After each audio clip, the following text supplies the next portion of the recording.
Hola Padawans, hola Futurers, estamos aquí de vuelta en la Academia Jedi.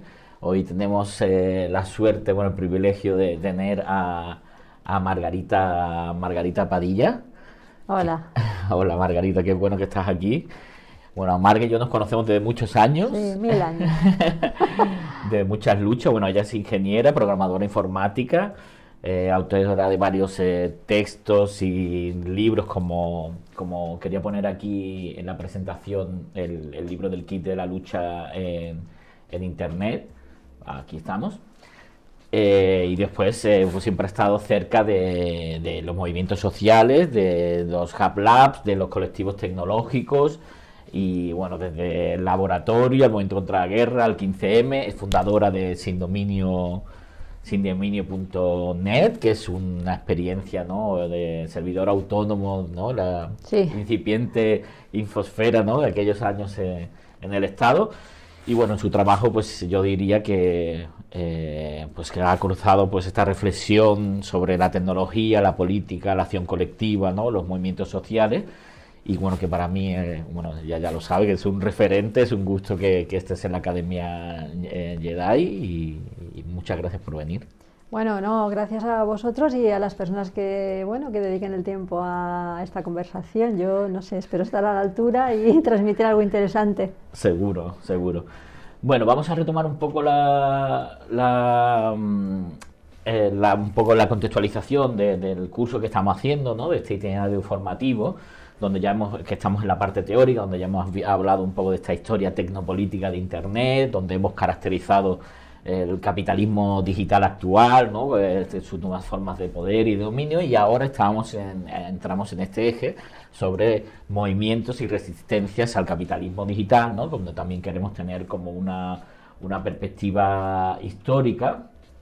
Eh, Quería pasar la presentación, a ver, ahora, donde vamos a ver, pues eso, ¿no?, historias de resistencia y movimientos desde, ¿no?, al capitalismo digital actual, ¿no?, o qué movimientos y qué tenemos que aprender, ¿no?, de esta historia de la resistencia, ¿no? ¿No? Que muchas veces, ¿no?, Margas, parece que estamos en una especie de presentismo, ¿no?, de pensar sin tener un poco de profundidad más histórica, ¿no? Entonces, la idea de la sesión de hoy es hacer una evolución un poco por hitos, ¿no?, o movimientos que consideramos que han sido muy importantes o relevantes en las luchas. Y podríamos decir, ¿no?, uno de los primeros pues sería esta gestación, ¿no?, de la cultura hacker y las comunidades virtuales, ¿no?, como nuevas formas de organización del ciberespacio. Margot, ya sé que tiene una larga trayectoria de conocimiento ¿no?, de este humus que ha surgido, ¿no?, en torno a la cooperación y la tecnología, ¿no? Bueno, sí, la verdad es que a finales de los 90 pues se abrió como una ventana de oportunidad muy grande cuando en realidad se privatizó Internet, ¿vale? Lo que pasa es que fue una privatización a favor de lo social, al menos en aquella época, y se dieron unas circunstancias, yo creo, únicas y que todavía estamos pensando. Esas preguntas que haces, quizás es que no tenemos todavía las respuestas porque los fenómenos y las experiencias están aún vivas y abiertas, no están como clausurado y ya hacemos el balance y ya está, ¿no? Se abrió una confluencia entre una colaboración social que por primera vez pudimos ver, o sea, las feministas ya, bueno, y muchas otras corrientes de pensamiento nos explican que sin colaboración no podemos vivir, ¿no?, que es esa base del iceberg. Pero por primera vez esa colaboración emergió y la podíamos ver con los ojos, ¿no?, como anda, si esto está cooperando, ¿no? Unos fenómenos de cooperación muy grandes basados en unos desarrollos tecnológicos concretos en alianza con unos conocimientos concretos. Y eso pues es lo que generó, bueno, lo que para mí fue el descubrimiento de la tecnopolítica y ahí todavía sigo. Yo me había apuntado algunas ideas así, ¿no?, de qué nos deja, ¿no?, esta cultura hacker o estas comunidades virtuales, ¿no? O sea, yo creo que, ¿no?, la inauguración, ¿no?, del ciberterritorio, ¿no?, o del territorio, me estaba acordando de la Declaración de Independencia del Ciberespacio, ¿no? Cómo surge un nuevo territorio, como ese territorio digital que no estaba acotado y que de alguna manera se había producido de una manera más colaborativa, más distribuida y menos centralizada, ¿no? Y cómo esa nueva potencia de ese territorio generó una nueva potencia de organización, ¿no? Diferente a la que teníamos, ¿no? En los espacios físicos, ¿no? Me parece una de las cosas relevantes a la hora, ¿no? de entender cosas que ¿no? Esas comunidades hackers y comunidades virtuales generaron, ¿no? Bueno, claro, fueron comunidades, comunidades productivas de lo que llamábamos, no sé si con mucho acierto, bienes inmateriales, que no es que no tengan una fisicidad o una repercusión medioambiental y todo eso, ciertamente la tienen, ¿no?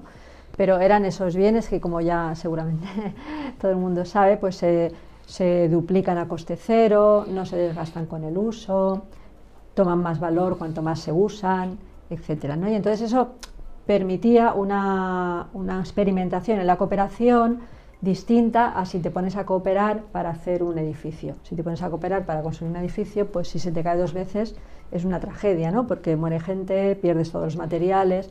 Pero si tú estás haciendo un programa de ordenador o estás compartiendo música o estás creando alguno de estos bienes inmateriales, pues la capacidad de experimentación es mucho mayor, porque al fin y al cabo lo que vas a perder es poco y lo que vas a ganar con la experimentación es mucho. Claro. Y entonces eso nos permitió una experiencia desconocida.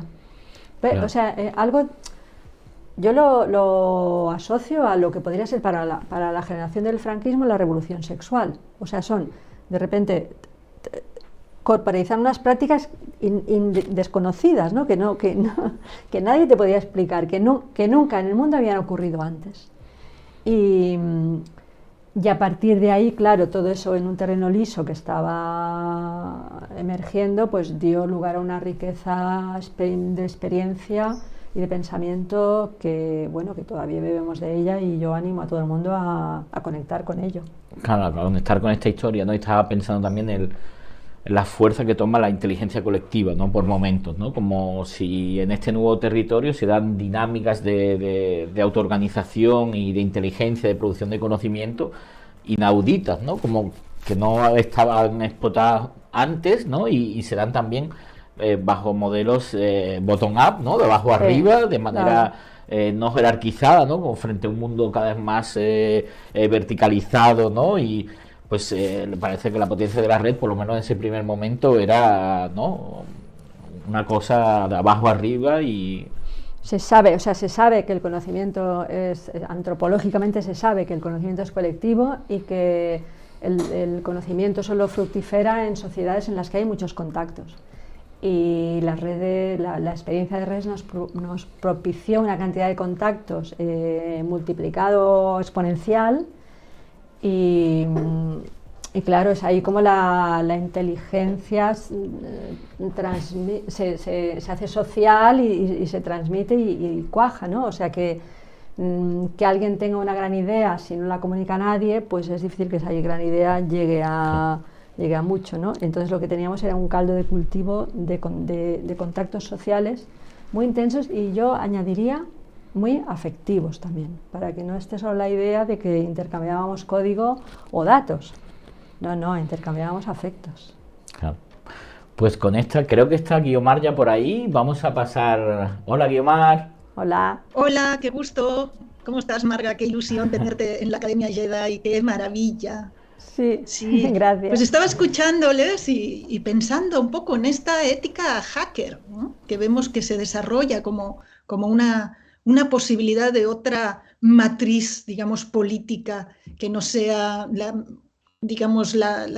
la verticalidad, la dirección, el centralismo, ¿no? También en las izquierdas, el centralismo democrático y todas estas formas de control de la información. De repente vemos, pues eso, ¿no? La colaboración, la posibilidad de compartir, como nos contabas, Márgara, y la potencia política que se desarrolla ahí, como otra forma de estar en el mundo y otra forma también de entender los productos culturales.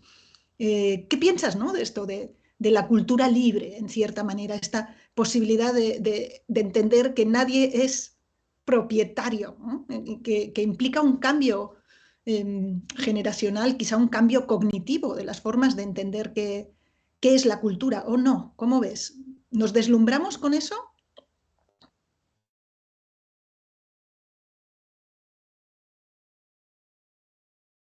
En una red genuina, que funcione genuinamente como red, tenemos que renunciar al afán de control o asumir que no se puede controlar. O sea, hay un teorema, es que una red no se puede controlar. Si la puedo controlar, no es una red. Entonces, me puede convenir una red controlada. En tanto, bueno, los extremos pillan conocimiento, lo que sea, lo que me convenga, pero al final yo, quien dice yo, mi movimiento, mi ideología, mi lo que sea, ¿vale? La controla. Eso es una contradicción que acaba mal. Pero también podríamos valorar cuáles son las condiciones de experimentación favorables a una pérdida del control que no nos lleve a una catástrofe. ¿Vale? Quizá no todas las situaciones son adecuadas para esa experiencia radical. ¿Vale? Entonces simplemente sería como tener conciencia y no llamar a lo que no es, ¿no? Si en mi casa hay poco dinero y muchas necesidades, no puede ser cada persona gasta el dinero como quiere. Entonces, pero no diré que trabajamos en red económica. Diré que estamos centralizando los gastos, porque es así, porque conviene, ¿vale? Porque si no, al pensar en lo que no es, o sea, no sé, como siempre pensar en lo que es y aceptar las condiciones en las que tienes que operar. Para nosotros fue una experiencia buenísima. Quizá no es una experiencia adecuada, o quizá esa intensificación de la red y esa pérdida del control es verdad que tiene unos costes que hay que evaluar. Pero también si no renuncias al control, lo que va a pasar va a ser un poco escaso también en cuanto a experimentación social. Me van a permitir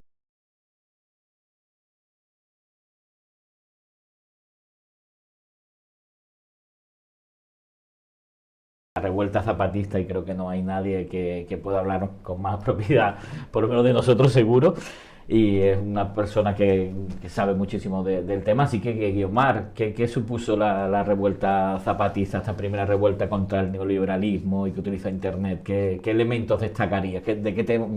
¿Con qué tenemos que quedarnos de este aprendizaje?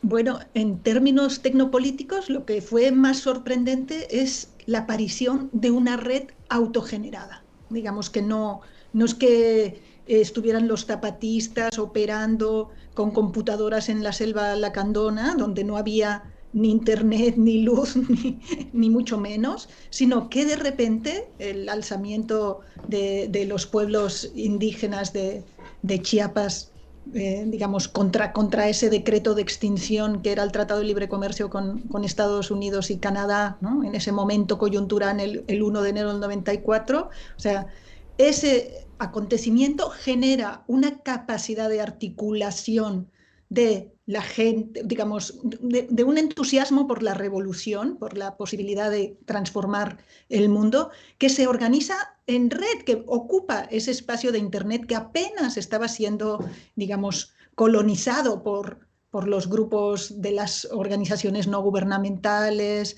los colectivos de mujeres, bueno, digamos, y de repente, en muy pocos meses, a partir del alzamiento zapatista, digamos, se genera esta red, ¿no?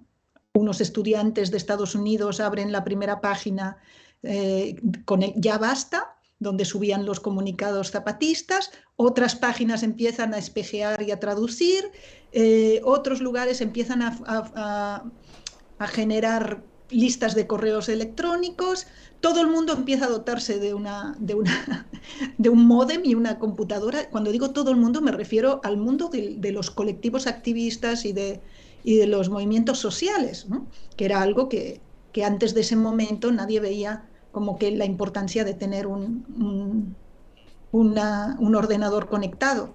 Y en ese sentido es bien interesante cómo se distribuye este saber de cómo hacerle para conectarse en red y cómo eso permite la articulación de un nuevo tipo de actor político que ampara la acción de las y los zapatistas en Chiapas, ¿no? Que es esta opinión pública movilizada en muchos lugares del mundo, ¿no?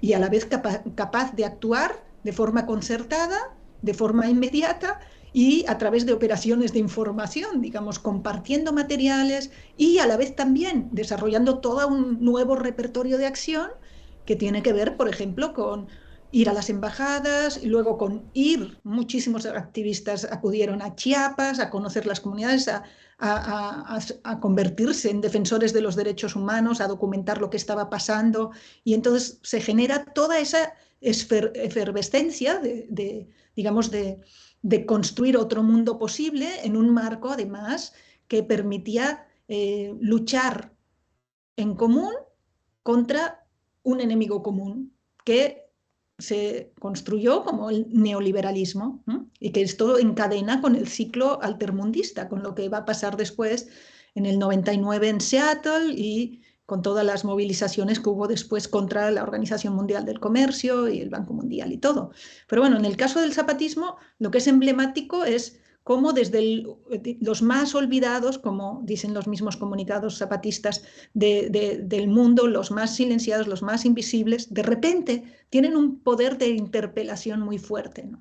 Con un discurso además entusiasmante, un discurso que vuelve a dar herramientas para actuar en común y que además permite esta articulación sin necesidad de crear una unidad, ¿no? Que esto es propio de las redes.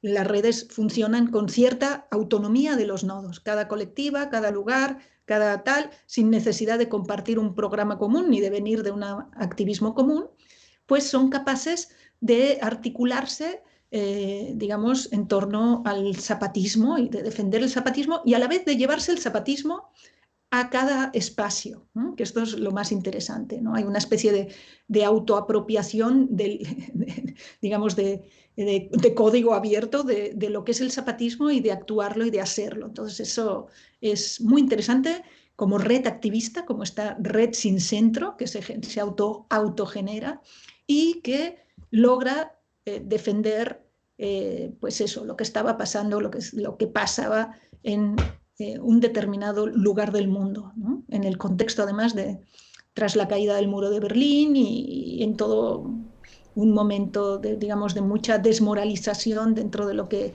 eran los proyectos revolucionarios. No sé si quieren Mario, agregar. ¿quieres comentar alguna cosa de...?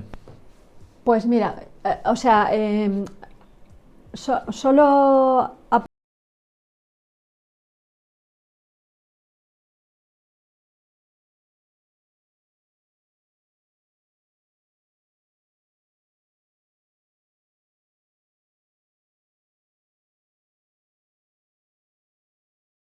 en otro tipo de movimiento.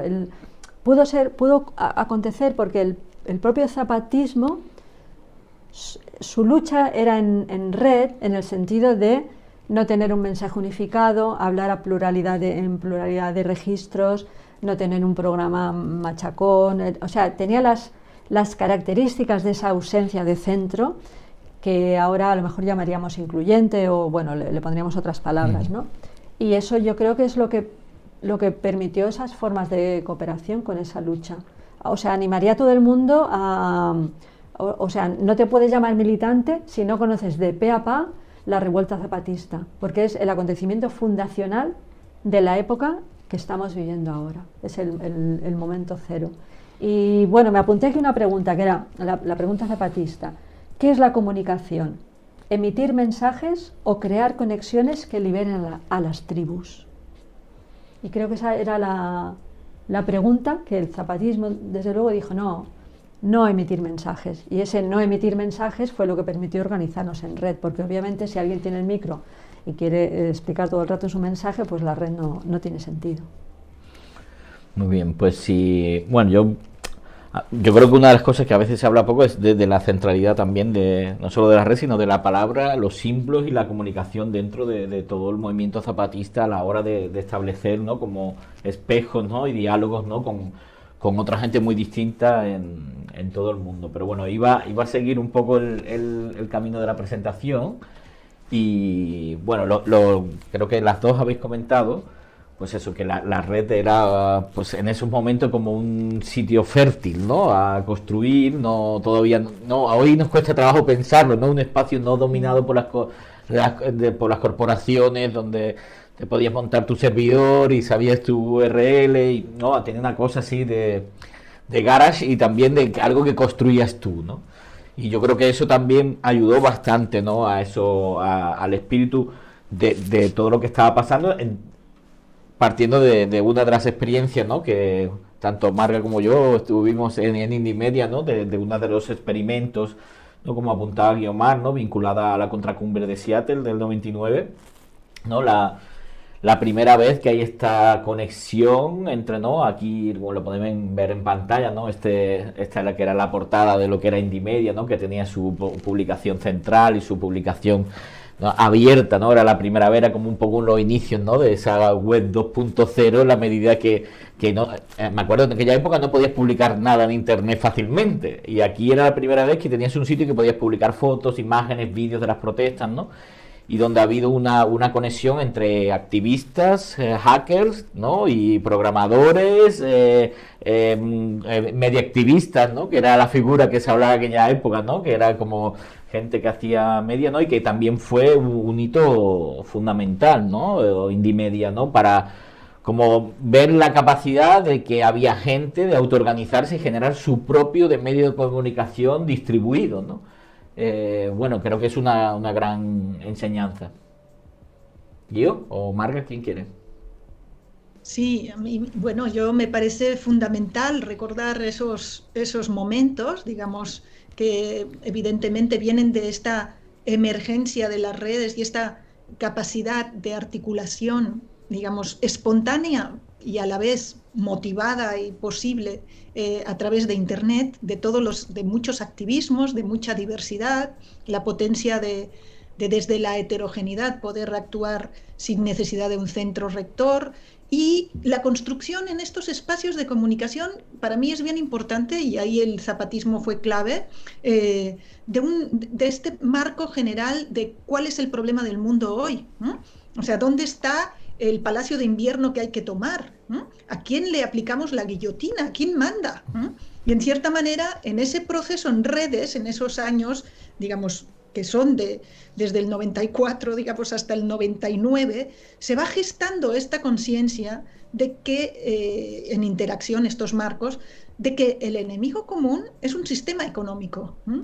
Y es el sistema económico neoliberal, ¿eh? Es el capitalismo neoliberal, y se empieza a reflexionar entonces de qué pasa con el sistema económico neoliberal. ¿Quiénes son la Organización Mundial del Comercio? ¿Qué es el Fondo Monetario Internacional? ¿Qué ha pasado, ¿no? ¿De qué manera están decidiendo los destinos de los pueblos? Y ahí vemos la confluencia desde Vía Campesina, por ejemplo, que es toda una red de grupos y de movimientos campesinos en el mundo. Estaba muy fuerte el MST, pero habían los movimientos campesinos de la India, a los zapatistas, a todo el movimiento indígena continental, porque es muy importante en los 90 el ciclo de movilizaciones en América Latina, y también en las ciudades del norte global, toda la reflexión contra el capitalismo y contra el Fondo Monetario Internacional, y todo eso logra articular un discurso común de... el enemigo es el neoliberalismo y por tanto las instituciones económicas internacionales, ¿no? Y ahí también llega José Bové con su queso Roquefort, y los que defienden a los delfines y los que defienden a las tortugas, y en esa proliferación de causas, ¿no?, se articula una potencia, digamos, distribuida de irrupción y de decir basta, ¿no? Y se cancela en Seattle la ronda del milenio, ¿no?, de la Organización Mundial del Comercio, porque no logran juntarse. Entonces es un hito muy importante, y es justo cuando se crea Indie Media, ¿no? Hay un espacio Exacto. en Seattle que era para los medios independientes, y ahí, con el software creado por unos hackers australianos, se genera la primera página de Indie Media para poder documentar en vivo y en directo lo que está pasando y las protestas, y eso permite no solo documentar, sino también articular y extender los marcos de entusiasmo y de motivación, ¿no?, que permitirán que surja el ciclo altermundista que luego sigue con muchas otras movilizaciones por todo el mundo. María. Bueno, pues que yo sepa, los Indymedia son el primer desarrollo militante propio, el primer desarrollo informático. Es verdad que antes había webs, bueno, se hicieron muchas cosas, pero no eran desarrollos propios, eran la tecnología que estaba disponible, pues se usaba, ¿no? Y bueno, yo ahí destacaría, pues por ejemplo, lo tonto que podemos pensar que fuera pues que existiera el lenguaje de programación PHP, que era un lenguaje de programación accesible, no tan elitista como los académicos, que pudiéramos tener bases de datos MySQL, o sea que finalmente este desarrollo requería un conocimiento disponible y ese conocimiento disponible estaba realmente disponible y se supo utilizar. Fue un acoplamiento muy bueno para hacer esta periodismo ciudadano, creo que le podríamos llamar ahora. Y bueno, sabéis que el lema de Indymedia era no odies los medios, sé tú los medios, ¿no? O conviértete en los medios. Y mira, si a alguien le sobra tiempo, le animaría que hiciera como una pequeña investigación sobre el desarrollo de Indymedia en paralelo a la blogosfera, porque mientras se desarrollaba Indymedia, que podría ser concebido como un medio de comunicación alternativo o radical o militante o politizado, estaba la tecnología de los blogs usada por muchas personas a nivel individual, ¿no? Que pues publicaban su vida o lo que fuera, ¿no? Pero finalmente, tener como el paralelo, ¿no? De qué es lo que se veía desde cómo se veía la comunicación desde la política, esa capacidad de tomar la voz, y cómo se veía desde una ciudadanía, podemos decir, menos organizada, esa capacidad de tomar voz a través de la blogosfera, que constituyó también un fenómeno, yo creo, digno de estudio, podría ser una indagación interesante. Sí, es... tengo los recuerdos de como ver, ¿no? Porque dicen, no, es que no era un Indymedia, es que llegaron a ser como 300 por todo el mundo, fueron muy importantes para todas las contracumbres a nivel de comunicación, y era como atisbar la potencia política que podía darse, sobre todo cuando había momentos de movilización, ¿no? Y de conexión entre un sitio donde se organizaba la información, pero que también convocaba, movilizaba, ¿no? Había ya una interacción que en el sentido de tecnopolítica, de bajar de internet a la calle, ya había una interacción con esa intención, ¿no?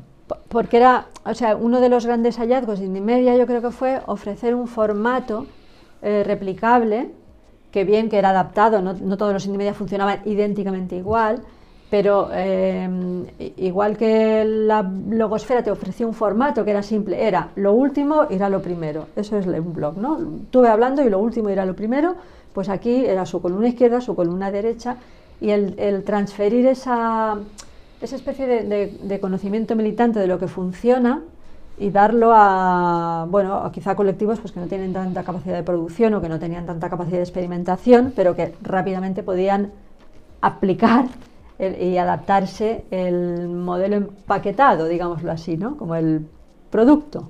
Claro. Que iba a seguir un poco con el orden de la presentación, ¿no? Con otro de los grandes hitos, iconos, o diría casi instituciones de esta visión de los commons, ¿no? ¿no? Que es Wikipedia, ¿no? Y cómo se ha creado esta increíble comunidad que ha producido la mejor enciclopedia que hay, que jamás un mundo privado podría... Pero no, como referente de cultura de la institución, de la institución, del conocimiento, de la cooperación, de licencias abiertas, de otra... es como si fuera un ejemplo perfecto de cómo podría ser un mundo de los comunes, ¿no? De alguna manera, o del commons, ¿no? ¿Qué piensan, no? De esta... Ha sido como una gran referencia, ¿no? Siempre que hablamos de los comunes, el Wikipedia es como la referencia, ¿no? De otras maneras de hacer las cosas.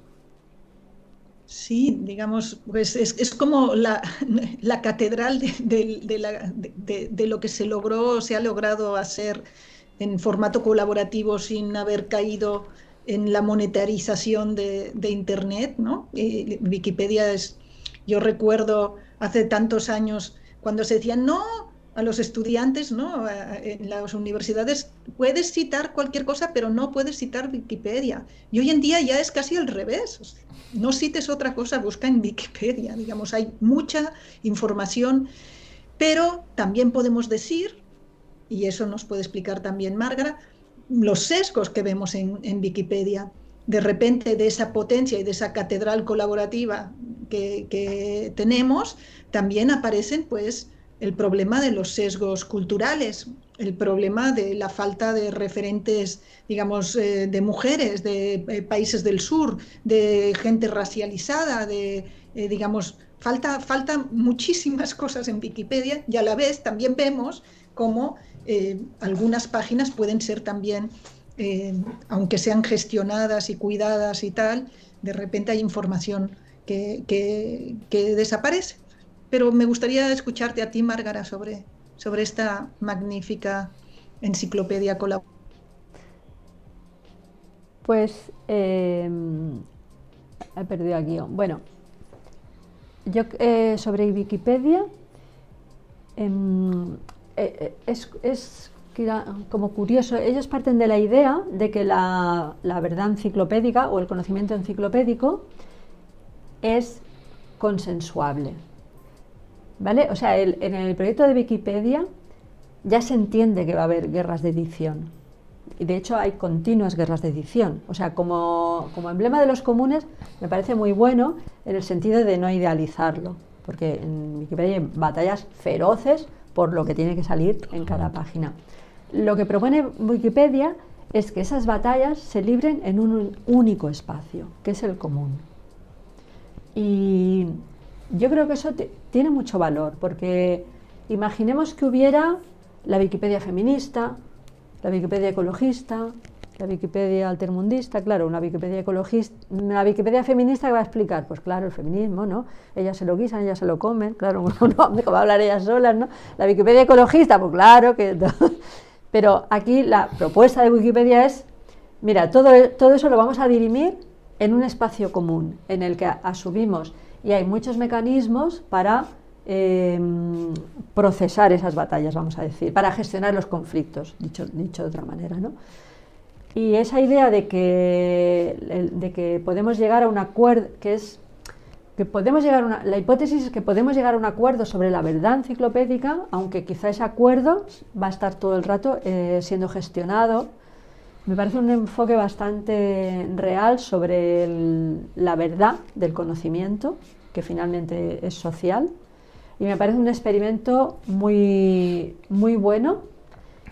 Y las comunidades de editores, vamos a decir editores porque el 90% son hombres, tienen un poder real y tienen mucho poder. Yo ahora, o sea, no me ha dado tiempo de documentarlo para hoy, pero sé que ha habido propuestas de Wikipedia por introducir publicidad, y ha habido comunidades enteras que han dicho, si hay publicidad nosotros nos vamos. No sé si fue la comunidad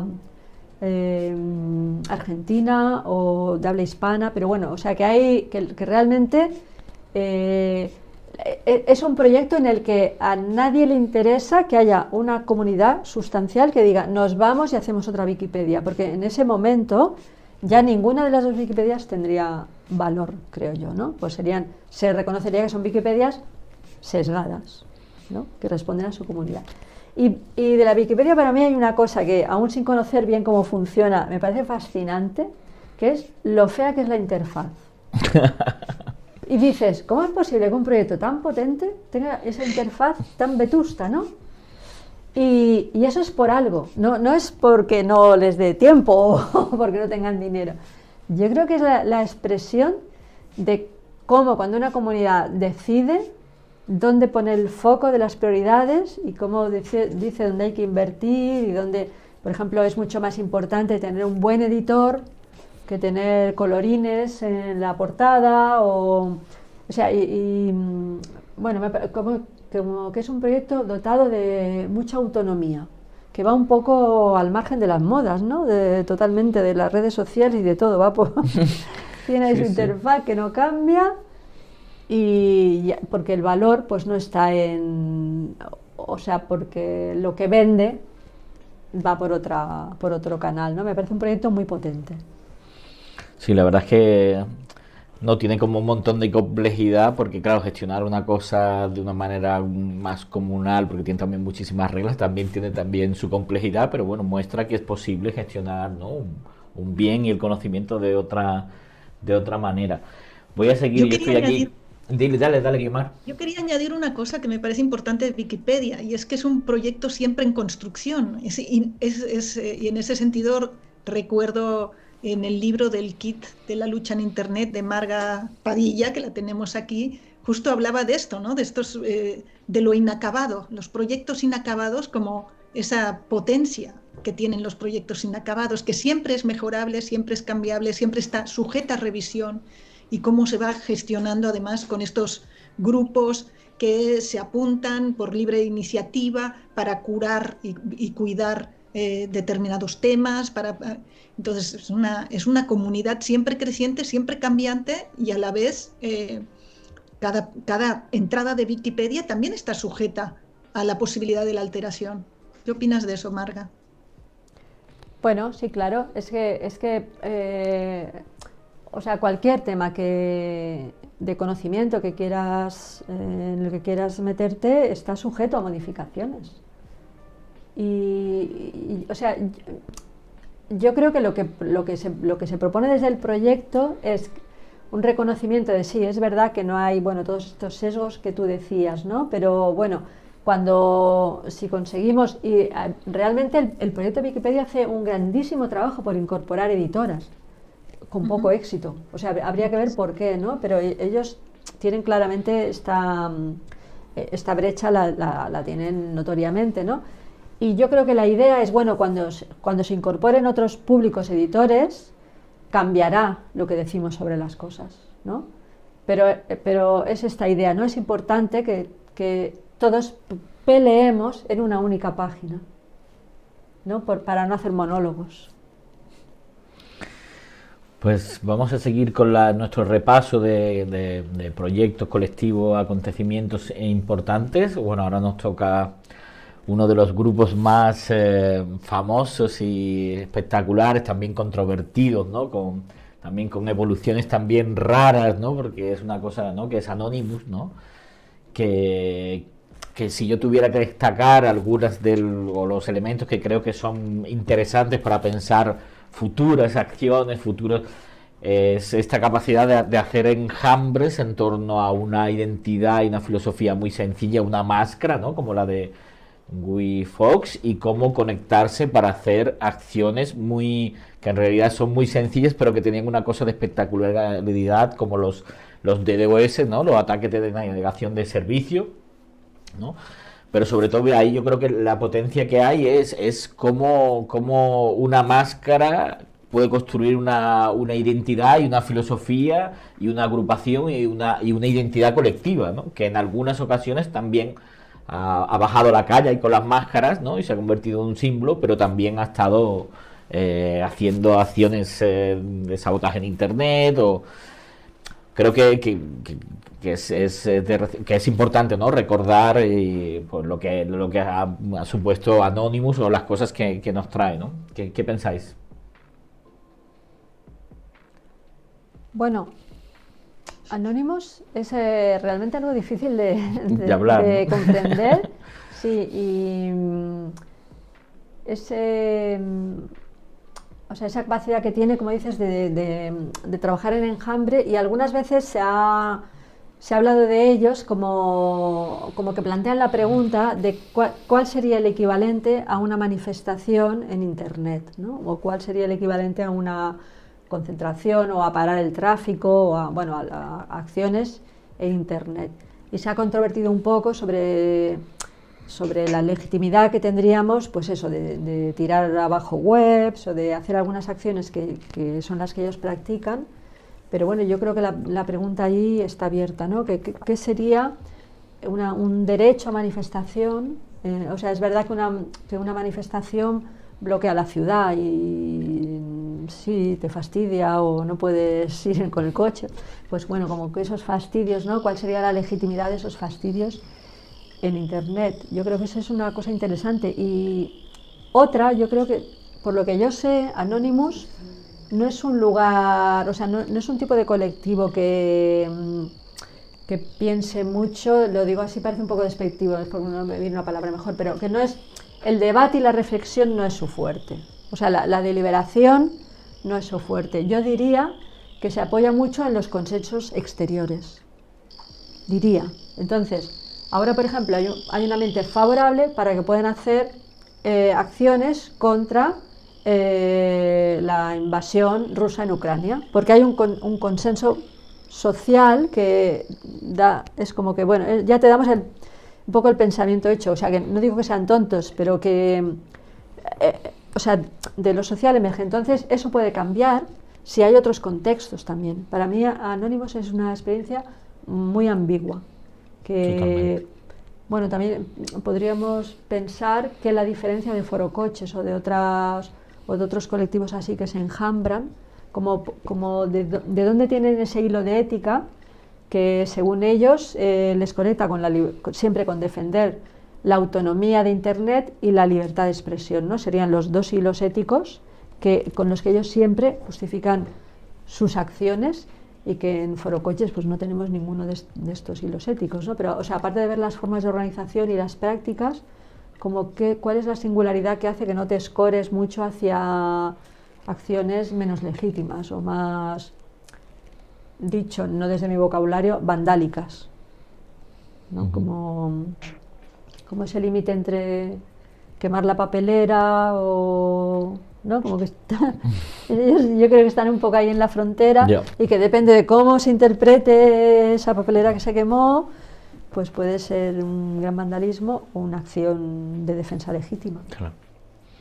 Lo que me parece muy interesante de Anonymous es cómo surge, digamos, de la misma cultura de Internet, de una especie de troleo y de, digamos, de reírse, de hacer bromas, de tal, ¿no? En 4chan, y cómo adquiere una identidad global, ¿no? Que construye a partir también de esta capacidad de agarrar símbolos pop, ¿no? De la cultura pop, o digamos popular en el sentido mediático, que tiene que ver con un cómic, ¿no? Que es el cómic de V de Vendetta, la película de V de Vendetta, y luego Anonymous adquiere un rostro que es una máscara, que es la máscara digamos que más o menos en todos los lados del mundo se identifica con estos productos culturales, y a la vez recurre también a esta primera, como decía Marga ahora, ¿no? A esta primera búsqueda de interrumpir los flujos del poder que hoy en día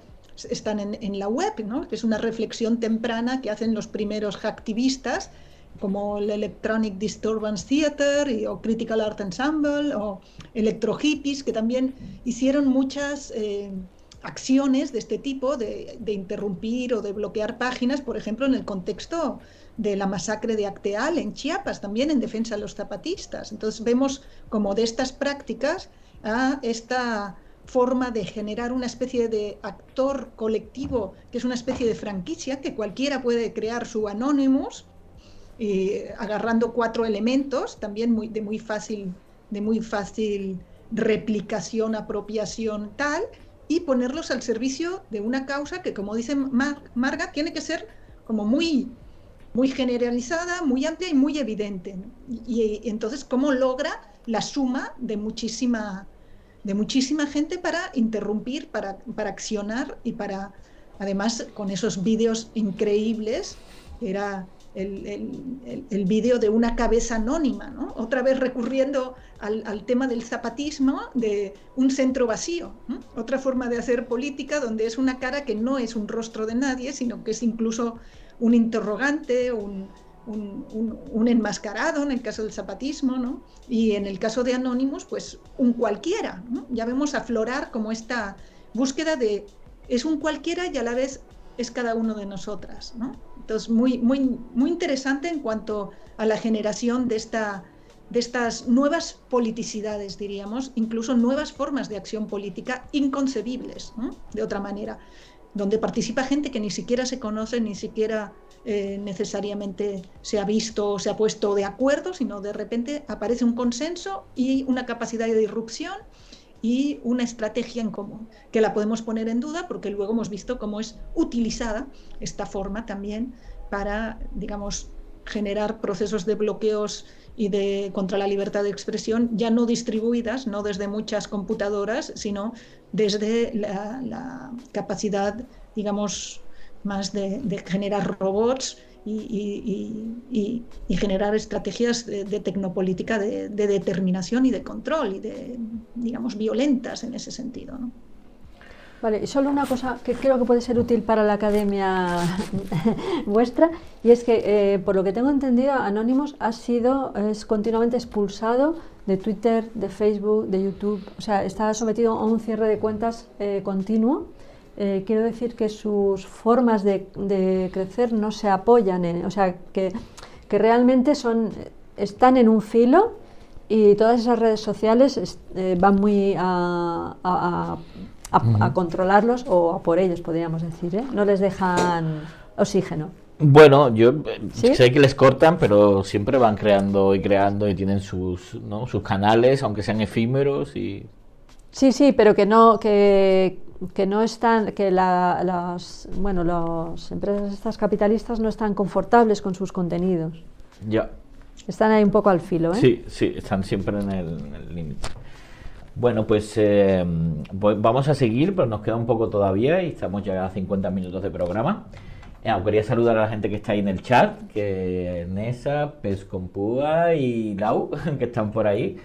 Y nada, sigo con la presentación. Bueno, un tema, ¿no? Un gran momento, ¿no? Yo creo histórico, ¿no? La gran movilización, se dice que es la mayor movilización de la historia, ¿no? Contra la guerra y la invasión de Irak, que bueno, fue un gran momento, ¿no? Y bueno, que hoy en día tiene como mucha resonancia por el momento que estamos viviendo.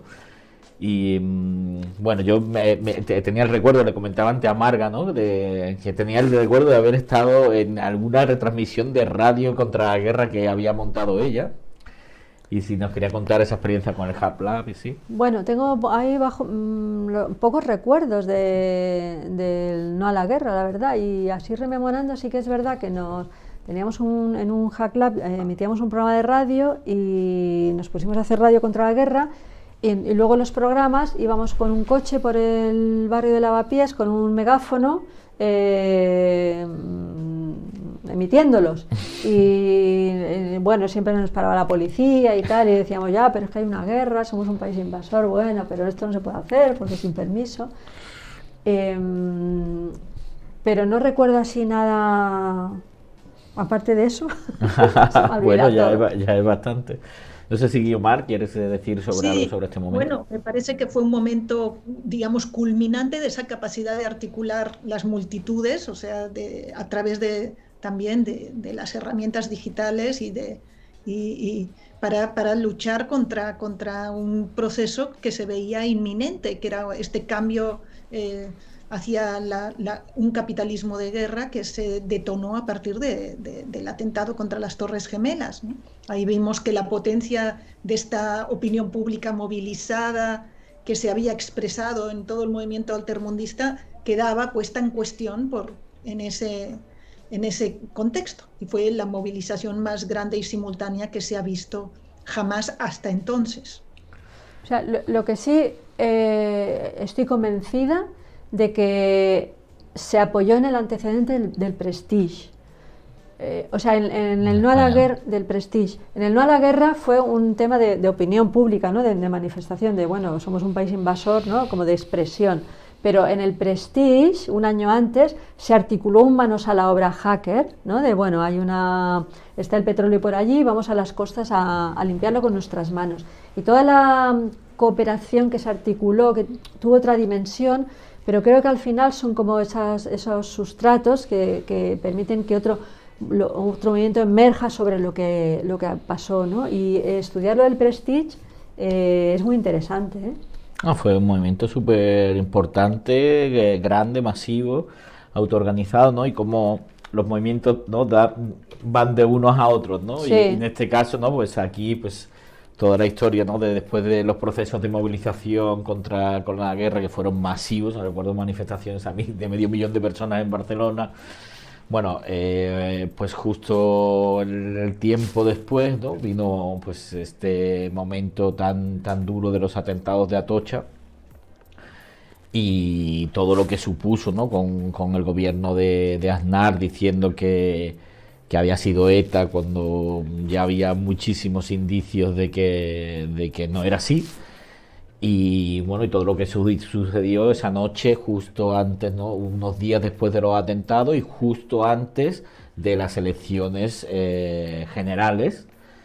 Y no fue este momento en que pues empezaron a mandar estos SMS, ¿no? Se llamó la noche de los mensajes o del pásalo, ¿no? Andad de Rosita, vamos a la jornada de reflexión a las puertas del PP, ¿no? Y hubo un fenómeno, ¿no? También de enjambre y de movilización en ese momento por la tecnología SMS, que ahora nos parece todo muy arqueológico, pero bueno, era la técnica que había en el momento y que consiguió en un momento también, yo digo, ¿no? De disonancia cognitiva, ¿no? Porque los grandes o el poder te estaba diciendo que era ETA cuando sabías que no era así, la red estaba incipiente y diciendo lo contrario, ¿no? Y ese mensaje prendió, ¿no? La pradera y llevó a la gente a la calle, ¿no? Bueno, un momento muy fuerte, que no sé si Marga o...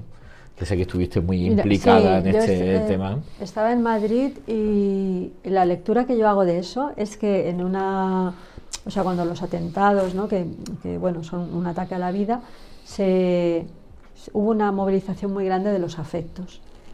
Por ejemplo, yo que vivía en Madrid recibí muchas llamadas de teléfono de muchas personas que ya daba por borradas de mi vida preguntándome cómo estaba, ¿no? Y entonces eso dices, anda, mi vida era importante para esa persona, ¿no? Una cosa que ahora que parece obvia, pero ahora yo preguntaría a la audiencia cuántas veces coge el teléfono para llamar a alguien. Cuidado, ¿eh? Y entonces toda esa movilización de afectos, que creo lo que nosotros llamamos el abrazo social, o sea, esos SMS circularon sobre esa movilización previa de afectos, que era incondicional, totalmente. ¿Vale? O sea, alguien se ha preocupado por mi vida incondicionalmente y ahora alguien me está mandando a mí, porque eso se mandaba a cada persona, no hacías un envío masivo, ¿no? Me está llegando este mensaje de alguien que no es obvio. O sea, no me está llegando de mi compañera de grupo militante. No, a lo mejor me está llegando de una compañera de trabajo con la cual yo nunca he hablado de política. Y eso fue, yo creo, lo que dio valor, porque si esto hubiera circulado, o sea, hay muchos militantes en Madrid, muchas personas antisistema, muchas personas radicales, muchas personas de izquierda. Si eso hubiera circulado ahí en esos grupos, pues bueno, pues claro, como tantas y tantas. Sin el humus emocional y afectivo de conmoción de esos días no hubiera tenido ningún efecto ese mensaje. No hubiera tenido ningún efecto. Y es más valioso un mensaje que te llegue de una compañera de trabajo con la cual te has cruzado hola y adiós y jamás has hablado de política, que no que te lleguen 50 de las compañeras del colectivo. Porque ahí hay una vibración emocional y dices, caramba, esta persona me está diciendo que juntas tenemos que parar esto, porque hemos establecido un vínculo que antes no existía, ¿no? Ese vínculo que decían los zapatistas, ¿no? Que se trata de emitir mensajes o de crear vínculos que liberen a las tribus, ¿no? Ese vínculo liberador de movilización de los afectos está en la base, o sea, si vemos solo que circularon mensajes, estamos viendo la capa tecnológica, que es un poco pobre. No se explica totalmente. Eso. Totalmente de acuerdo. Y yo quisiera añadir un punto muy importante, porque bueno, nuestra audiencia, y este es un programa no solo del Estado español, sino también en todo el mundo, ¿no? Y sobre todo en América Latina que nos están viendo. O sea, el cambio importante en tecnología, me parece la clave, es los móviles, ¿no? La extensión del teléfono móvil. Hasta ahora habíamos hablado de Internet, pero estamos hablando de un Internet que era una computadora, de los cibercafés, ¿no? Que también fue algo bien importante durante muchos años, de esos espacios y esos lugares y estas pantallas, ¿no? Que estaban en lugares fijos. Aquí vemos la aparición y la extensión del uso del teléfono móvil, todavía no el teléfono inteligente, pero sí la importancia de los mensajes de texto, ¿no? La comunicación a partir de mensajes de texto. incluso la generación de un lenguaje propio del texting, solo para acotar. Vale, pues vamos a ir avanzando, ¿no? Que ya estamos llegando casi al final. Bueno, habría que decir muchas cosas de esos días que fueron tan fuertes y tan conmovidos, ¿no? Y no con esa emocionalidad, ¿no? que cortaba, ¿no? Pero bueno, vamos a avanzar y vamos a hablar de WikiLeaks, que yo creo que es proyecto de periodismo del siglo XXI que yo creo mejor ha reinventado, ¿no? O se ha inventado dentro de la lógica de cómo funciona la información y el control de la información, la importancia de los secretos y de la privacidad, y un concepto de privacidad donde en un mundo donde estás totalmente privado de privacidad, a la medida que todos los datos sociales que damos pues son controlados por grandes corporaciones, vino a poner el foco, ¿no? Que la privacidad la tienen que tener los débiles, los de abajo, y lo que hay que mirar era a los poderosos, y por eso hicieron todo este trabajo, ¿no? de poner, de sacar de relieve pues todas estas filtraciones para cosas que habían pasado, sobre todo en el ámbito militar, ¿no? Tan bárbaras como todas las imágenes de Mar del Coratal, creo que era el vídeo tan famoso que sacaron, y bueno, y que tan consecuencias tan graves ha generado para Julian Assange. Y bueno, de aquí ya lo hemos dicho otras veces, estamos totalmente por la libertad de Julian Assange. Pero bueno, no sé si Guiomar quieres hacer un comentario sobre eso. Sí, yo creo que lo mejor que he leído de WikiLeaks lo ha escrito Marga y la tenemos aquí. Entonces me encantaría, porque en su libro, de verdad, me parece interesantísimo. Otra vez ella reflexiona sobre esta especie de cultura de Internet que genera estos proyectos de repente inacabados.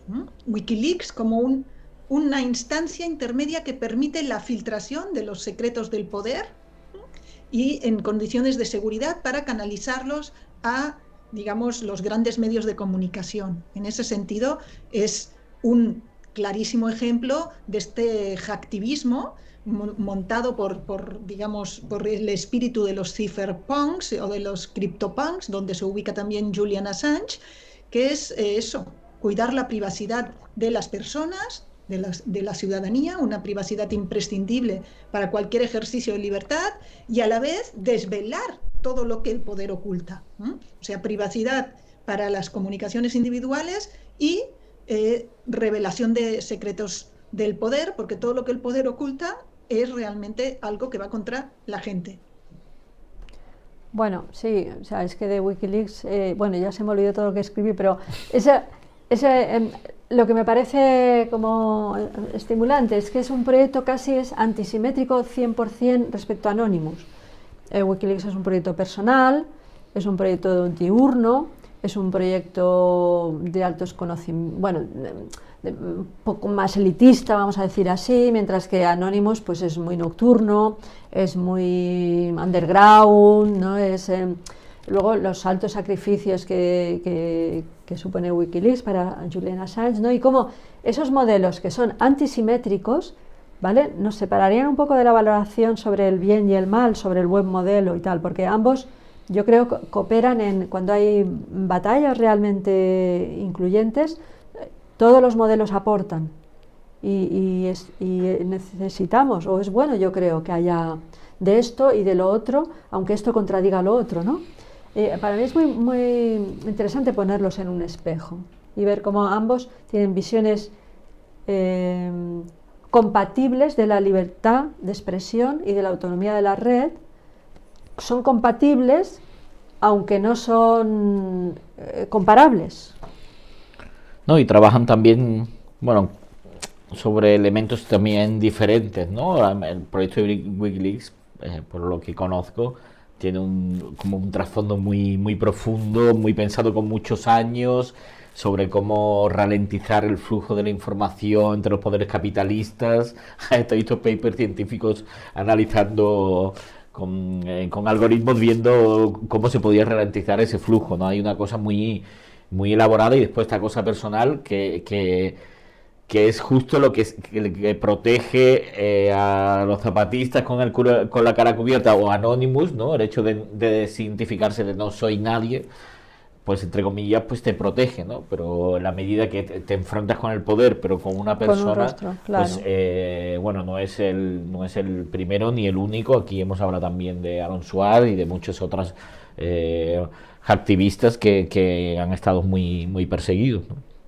Sí, claro, o sea, comparado con Wikileaks, Anonymous parece una cosa como espontánea o poco, o sea, casi como inmadura, o sea, claro, nuestros modelos de valoración nos hacen valorar más pues algo estructurado, con un pensamiento claro, con un proyecto, con esta moral de sacrificio, ¿no? Pero bueno, ahí eso no deja de ser un modelo, o sea, un modelo que quizá entendemos mejor. Y el de Anonymous no entendemos tan bien, yo desde luego no entiendo nada, pero bueno, ahí hay una línea de indagación, ¿no? de cómo diferentes formas de subjetividad expresan al final una lucha que puede ser convergente, ¿no? Que es la lucha por la libertad. Sí, yo también pienso que Anonymous y Wikileaks, digamos, son dos caras distintas del hacktivismo, ¿no? Y en ese sentido me parece de esta nueva, digamos, dimensión de la acción colectiva que se abre con la potencia de las tecnologías digitales. Pero lo que me parece también muy importante al hablar del Wikileaks es hablar de la filtración de la información, de estas personajes que en un momento dado se convierten en los importantísimos en este momento y sobre todo en la coyuntura de las revelaciones de Snowden y de Wikileaks, de los whistleblowers, ¿no? O sea, esta gente que está muchas veces dentro del sistema, porque no solo hablamos de Assange, en este caso de Chelsea Manning, ¿no? Que es la soldado que decide revelar y pasarle a Wikileaks estas informaciones sobre lo que estaba haciendo el ejército estadounidense en Irak, que es tremendo, que es matando civiles directamente desde helicópteros, ¿no? Entonces, ¿quiénes son estos personajes de dentro del sistema que en un momento dado sufren ese conflicto moral frente a lo que ven y que revelan esos secretos no dichos con los que está operando la vigilancia a todo nivel, el control y la violencia y la guerra? Entonces, me parece que debemos también dedicarles como un pequeño homenaje a estos también, ¿no? Los papeles de Panamá, todas estas revelaciones de lo que esconden los poderosos, de los dineros que evaden, todo eso también me parece que es propio de la cultura del hacker y que es un papel impresionante, muy distinto de Anonymous, pero también de estas nuevas formas, ¿no? De la red. Totalmente. Bueno, un poco el repaso que queríamos hacer hoy era justo ver estas distintas modalidades de acción o de eventos o de proyectos que creemos que son importantes en la historia de las luchas tecnopolíticas en los últimos años, ¿no? No como un modelo que haya que replicar, pero sí como experiencias que toda la gente que escuche el podcast, vea el vídeo, que creemos que son muy relevantes para conocer, para investigar, si os interesa la tecnología, la política. Y nada, ahí dejamos las referencias y vamos a acabar con una última slide, ¿no? Que parece como un bajón, ¿no? Después de todas las experiencias increíbles que hemos vivido y repasado de los últimos 25 años.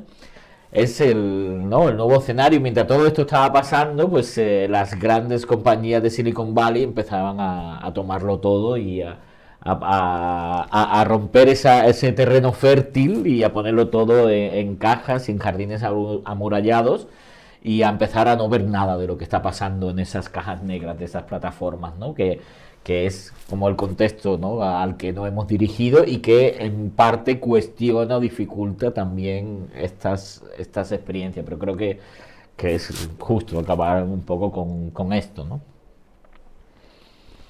Bueno, mira, me parece que en la primera presentación ponía algo así como las corporaciones dominan la red o algo así. ¿Te suena esa frase? Sí. Vale, pues mira, yo me quedo con la idea yo me preguntaría, ¿las corporaciones dominan la red o las corporaciones nos dominan a nosotros? Porque a las dos cosas. Quiero decir, si dominan la red, O sea, en la pregunta está la respuesta, ¿no? Como sabemos. Y para mí, más que... O sea, es preocupante que dominen las redes, pero aún es más preocupante que se interioricen, y para mí el punto clave es cómo se está transformando la visión y la relación que tenemos con el otro. El otro. El otro es lo que me niega, lo que no es como yo, lo que no está a mi servicio, lo que va por libre, lo que se resiste a mis planes, lo que no puedo controlar, lo que es, ¿no? Esa irreductibilidad que está fuera, ¿vale? ¿Cómo nos relacionamos con eso? Porque todas las propuestas tecnológicas de inteligencia artificial nos proponen, nos dan el mensaje de que la subjetividad del otro, esa subjetividad otra, es algo a domeñar, y mejor aún es algo a exterminar. O sea, es un ataque a la subjetividad muy grande, y concebir el otro como una función mía. Es una utilidad para mí, para mi objetivo. ¿Vale? Entonces, y esa interiorización yo creo que tiene unos efectos devastadores en la lucha social, y para mí ese sería un poco el hilo de indagación. Digo, para situar de qué hablo, ¿vale? Si yo te tengo que decir una cosa y digo, pues podría llamar a Toret por teléfono. Claro, le llamo, no me lo coge, le vuelvo a llamar, lo tengo ahí en la cabeza, y luego igual cuando le llame me explica su vida y me empieza a explicar y tal, y yo tengo un minuto para hablar y él me pone y ¿qué hago? Pues le mando un mensaje de voz, un monólogo, hablo yo sola, a la hora que me conviene, digo lo que me conviene, controlo el tiempo de la comunicación, controlo el tema de la comunicación, vale, pero Toret no está en la comunicación, no estoy hablando contigo, estoy haciendo un monólogo. ¿Qué visión tengo yo de ti en ese monólogo? Y estoy hablando de un amigo. Ahora sí, proyéctalo a los que nos fastidian mucho, ¿no? Y esa construcción o sea, ese quitarte de en medio el otro, ¿vale? Porque el otro me va a molestar hablar contigo. O sea, es que es mejor el mensaje de voz. Más rápido, más... Esa interiorización de unos modos de eficacia, ¿no? de unos modos de proceder, yo creo que tendría que ser el punto de mira ahora mismo de qué está pasando en cuanto a la idea de lo que es vivir en sociedad, de un común. ¿Omar? Creo que con eso podemos dar por concluido el programa. Me parece muy importante reflexión. Y ya son las 8:10. Vale, pues vamos a cerrar aquí. Le damos muchísimas gracias a... Tenemos que seguir esta conversación sí, el próximo programa. Ya... Le doy muchísimas gracias a Marga, que es un gusto que hayas estado aquí, y bueno, a la hora que está ahí la producción, Guiomar, la gente que nos está ahí viendo en el chat, muchas gracias, y nada, hasta dentro de 2 semanas que vuelve la Academia Jedi. Chao. Chao.